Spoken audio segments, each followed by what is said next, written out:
Olá, gente, tudo bem? Sou Jorge Puente. Bem-vindos ao mundo da magia e do mistério. Neste vídeo vamos falar um pouquinho sobre pessoas que nasceram consagradas a algum deus, sobre provações, testes que os deuses colocam para nós e um pouquinho sobre os deuses da Grécia Antiga. Vou trabalhar sobre as perguntas que vocês fizeram. Tá bom? Então, este vai ser um dos vídeos de O Mago Responde. Ok? Vamos começar. A primeira pergunta que eu vou colocar por aqui, o Shmuel me perguntou, me pediu para fazer um vídeo sobre as pessoas que nasceram consagradas a um Elohim. Ou seja, existem pessoas que nascem consagradas a um Deus determinado, pessoas cuja vida está dedicada a um determinado ser. E bom, a resposta disso é sim. Ou seja, nós temos pessoas que, por algum motivo, o pai ou a mãe, ou ambos, antes de nascer, consagraram, dedicaram a alguma entidade. Pode ser um Elohim, ou seja, um deus antigo, tipo Deméter, Horus, Zeus, Asherá, sei lá, Yahvé.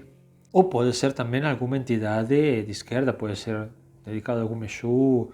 Também, não necessariamente a um Elohim, às vezes pode ser a um Shedim, a algum anjo. Por que estas coisas acontecem? Primeira coisa, por que alguém dedicaria um filho a uma entidade antes do filho nascer? Porque você, obviamente, compromete a linha de vida do teu filho, né? Ou filha. Podem ter diferentes motivos. Pode ser que a pessoa tenha um vínculo muito grande com a entidade, pode ser que, e com isso ela queira que o filho siga os passos, ok? Pode ser que a pessoa realmente queira ter um filho e então faz um acordo com a entidade, olha, se você me der um filho, eu dedico esse filho a você. Também. Esse último geralmente funciona muito bem, eu sei por experiência própria. Tá? De qualquer forma, você nasce já atrelado a uma determinada entidade. Também eu uso a palavra entidade para englobar nela seres que vão desde Elohim, ou seja, deuses antigos, poderosos, até muitas vezes Shedim, semideuses. Mas você nasce ligado a esse ser e aí começam a passar uma série de coisas interessantes. Geralmente, quando isto acontece, que alguém fala para um determinado deus ou deusa, se você me der um filho, eu vou dedicar esse filho a você, ele vai ser seu, vai ser da sua igreja. Também isso pode acontecer, não necessariamente dele, mas ele vai ser sacerdote seu, então, coitado, o cara vai ter que ouvir a vida inteira que tem que ser padre, ou que tem que ser pastor, ou que tem que ser imã, ou o que for. Né? Quando acontece isso, normalmente, se a entidade ouviu e aceitou a troca, lembrem-se que com os Elohim sempre uma troca. Basta ler os textos antigos de diversas religiões e a própria Bíblia, no Antigo Testamento, onde vocês veem claramente as negociações, as trocas que existem entre Yahvé, Abraão, Yahvé, Jacob, etc. Então, quando isso acontece, a criança, normalmente que nasce, é algum espírito que é interessante para esse Elohim. Então, a primeira coisa vai fazer com que um espírito interessante para ele ou ela encarne no corpo da criança. E a partir daí, a tua infância vai ser pautada por algumas coisas. Quer dizer, esse Elohim tem uma ideia para você, do que ele quer de você, e então vai começar a colocar coisas na tua infância para te direcionar naquele sentido, naquela missão que ele quer. De acordo? Não vamos pensar às vezes que tem tudo milimetricamente calculado. Geralmente eles vão empurrando e vão vendo como que o humano se desenvolve, né? Mas digamos que você começa a ter menos possibilidades, ok? Entra muito aí o corte do livre-arbítrio, que é uma coisa que eu sempre falo para vocês. Quando me falam de, eu quero fazer um pacto, entendam que vocês terem um pacto implica em grande parte o corte do livre-arbítrio, porque então vocês estão atrelados ao que a entidade que vocês fizeram no pacto quer. Quando você nasce a raiz de um pacto, a coisa é muito pior. Por quê? Porque a entidade já parte da base que você é dela. Ponto. Não sei quanta liberdade tem um ser humano comum, mas uma pessoa que nasce nestas condições tem menos. Por quê? Porque a entidade já vai direcionar de cara. Tá bem? Vantagens. E a entidade vai tentar que nada falte para o protegido dela. É lógico. Se ela quer que essa pessoa faça alguma coisa no futuro, ela vai tentar que, mesmo através, às vezes, de situações, provações, teste, porque para preparar a pessoa, a entidade vai ir colocando uma série de informações, às vezes testes, às vezes apertos, né? Por aí, para conseguir que a pessoa desenvolva um certo perfil que é interessante para esse Deus ou deusa. Porque a partir do momento que a pessoa está formada, já pode trabalhar para ele ou para ela. A tua vida não é tão livre quanto você gostaria, mas também está bastante protegido. Se bem que a gente sabe que a proteção dos Elohim é uma coisa bastante relativa. A questão está em que em algum momento você vai ter noção disso. De alguma forma esse ser vai dar um jeito, ou os teus pais vão te falar, olha, foi feito tal acordo e, portanto, você vai servir este senhor ou senhora. Isso é muito comum. Tá? Então, o filho segue um sacerdócio em alguma religião, algo assim. Por quê? Porque foi consagrado para isso, só que a carga vai ser muito maior.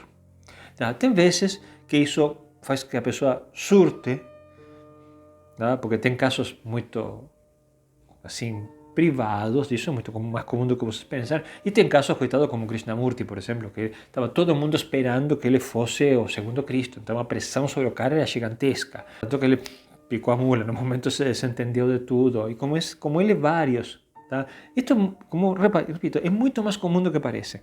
Tá bem? E aí entra muito, às vezes, a neura dos progenitores, ou do grupo onde a pessoa está inserida. Se você deu sorte, simplesmente teu pai ou tua mãe vão te falar disso e você vai para a vida e, de alguma forma, a entidade vai entrar em contato com você e vai te falar, cara, começa a trabalhar para mim porque eu te coloquei aqui. Tá? Agora, se você está dentro de um grupo, muitas vezes você vai sofrer a pressão do grupo, que é muito desgastante. Está todo mundo esperando que a pessoa faça alguma coisa. Isso produz, no final, duas situações, que são, entre outras, digamos as básicas. Ou a pessoa fica e serve a entidade, ou a pessoa vai embora. Porque pode ser que quando a pessoa for adulta, ela fale assim, eu não quero servir esta entidade.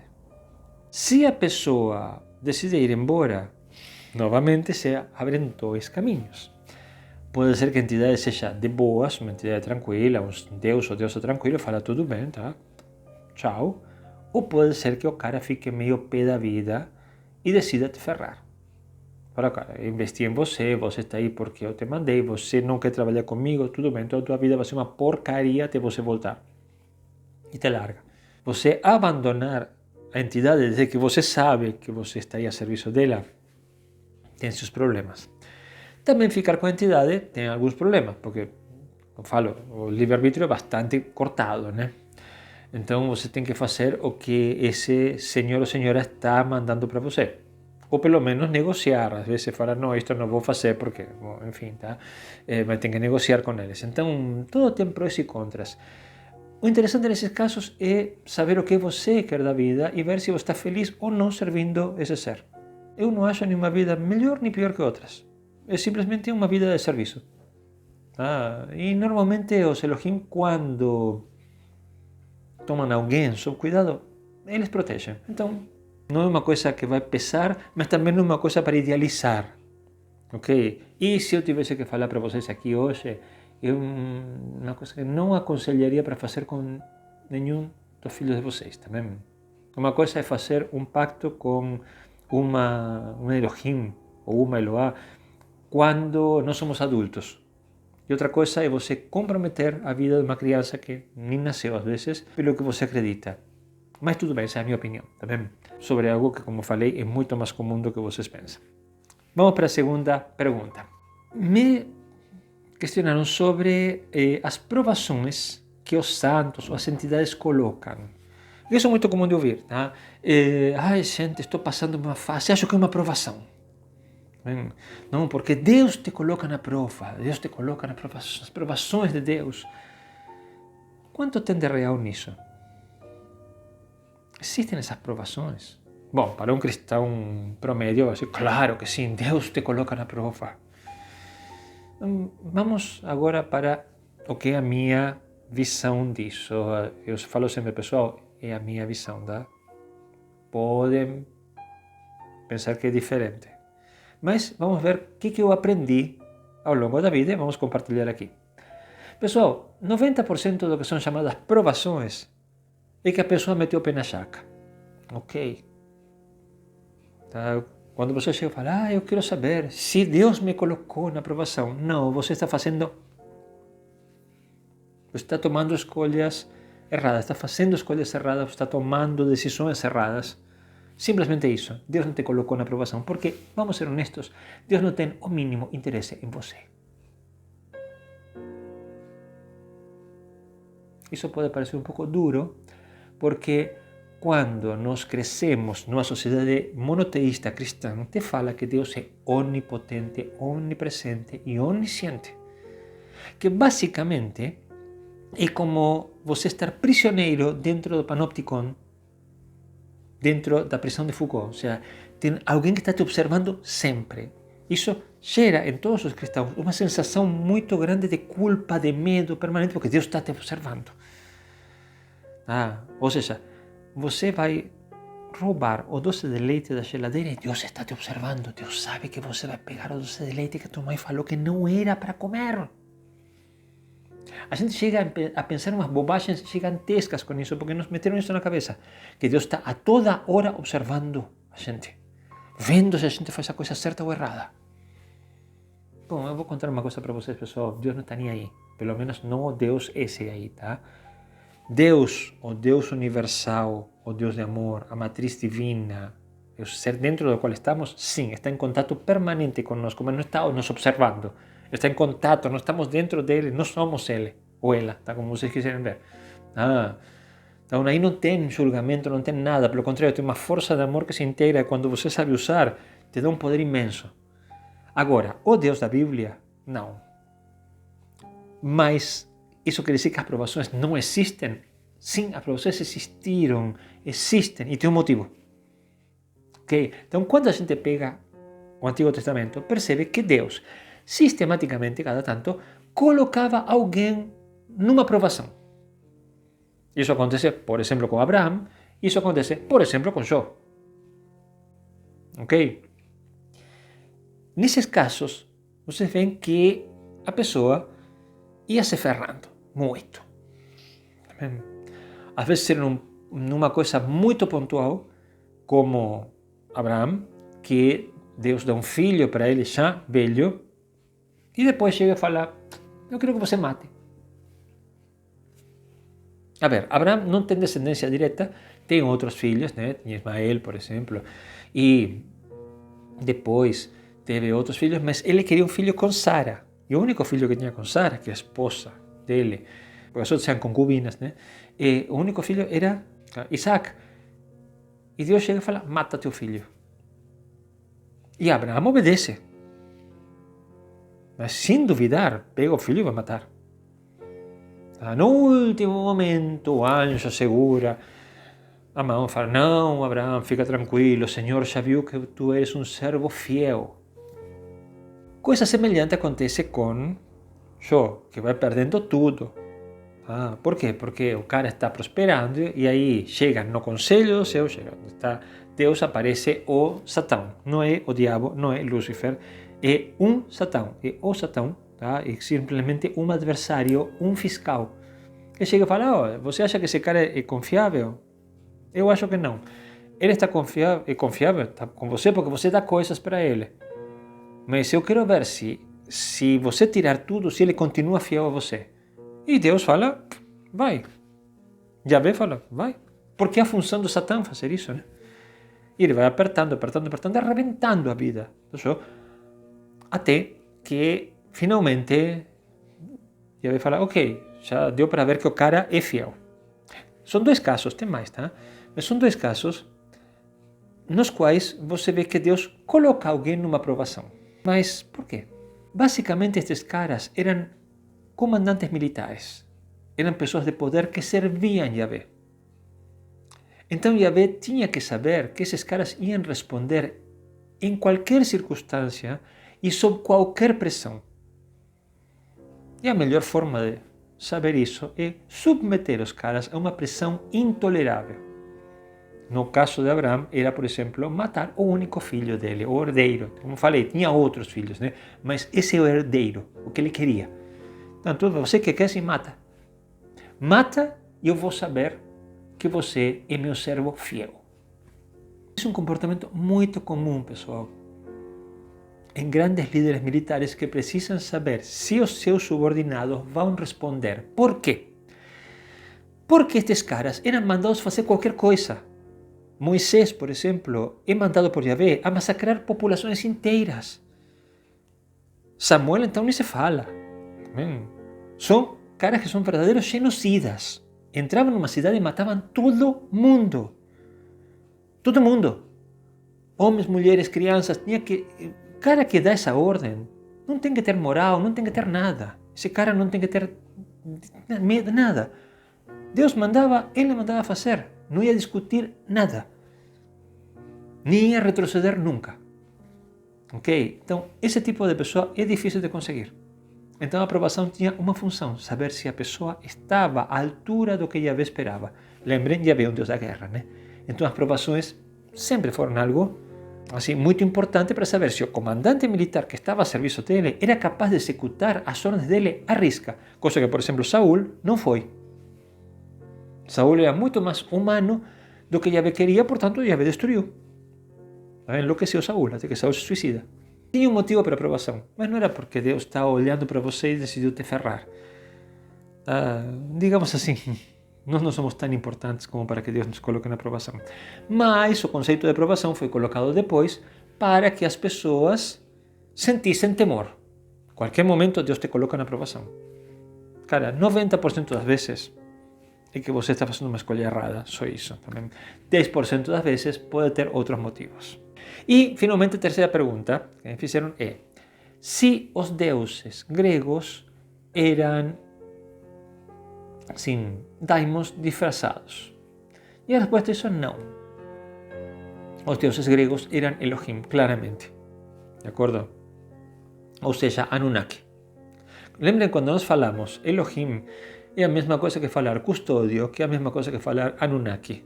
Também. Ou seja, essa raça de seres extremamente poderosos que manipulou geneticamente tudo aqui, nos criou e nos tem a serviço deles há dezenas ou centenas de milhares de anos. Ok? Os deuses gregos, já falamos um pouco no outro vídeo, né? Eram um monte. Tá? Mas todos com comportamentos muito humanos, se vocês verem. Tá? E a terna principal eram 3 irmãos: Zeus, que tomou a terra e o ar, né, os céus; Poseidão, que tomou as águas; e Hades, que tomou o inframundo. E não, claramente não eram daimons disfarçados, eram Elohim. Se nota pelo comportamento deles. Agora, tinha uma coisa que era típica de todos os Elohim. Governavam num pedacinho deste tamanho e falavam que eram os deuses criadores do universo. É o que eu falei no outro vídeo, pessoal. Vocês ouvem falar de Zeus, de Saturna, por exemplo, na Grécia. Se estendeu a Roma, o Império Romano, porque os romanos pegaram a religião grega, adoraram a religião grega e pegaram para eles. Mas depois, saindo de lá, não. Ninguém tinha ouvido assim desses 3 assim. Cada tanto sim, porque a terna se repite em que sentido? Que lembra muito a terna de Anu com seus 2 filhos, Enlil e Enki.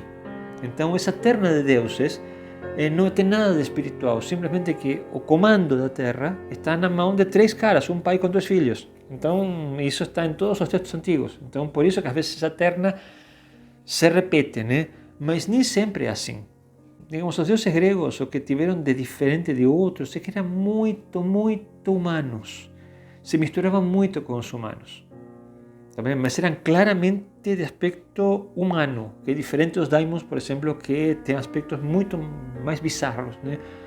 Alguns são apcalos, são parte peixe, outros são parte leão, tá? Que é típico dos semideuses, tá? Anjos caídos. Aqui não, os deuses gregos eram que basicamente Elohim, né? Belíssimos, tá? E humanoides. E interagindo o tempo inteiro com os seres humanos. Isso é um pouco diferente de outros. Tá? Pessoal, espero com isso ter respondido um pouco essas dúvidas e também ter desmitificado um pouco alguns temas. Como, por exemplo, o tema das provações, que é um tema que causa muita preocupação nas pessoas. Vou deixar o vídeo por aqui. Como falo sempre, muito obrigado por estar aqui comigo, dividindo todos estes temas. Por favor, continuem mandando as perguntas, que a gente vai trabalhando elas com vocês. Como falo sempre para vocês, se a Deus e o Deus estão de acordo, a gente se encontra no nosso próximo vídeo ou em algum podcast. Também, grande abraço a todos.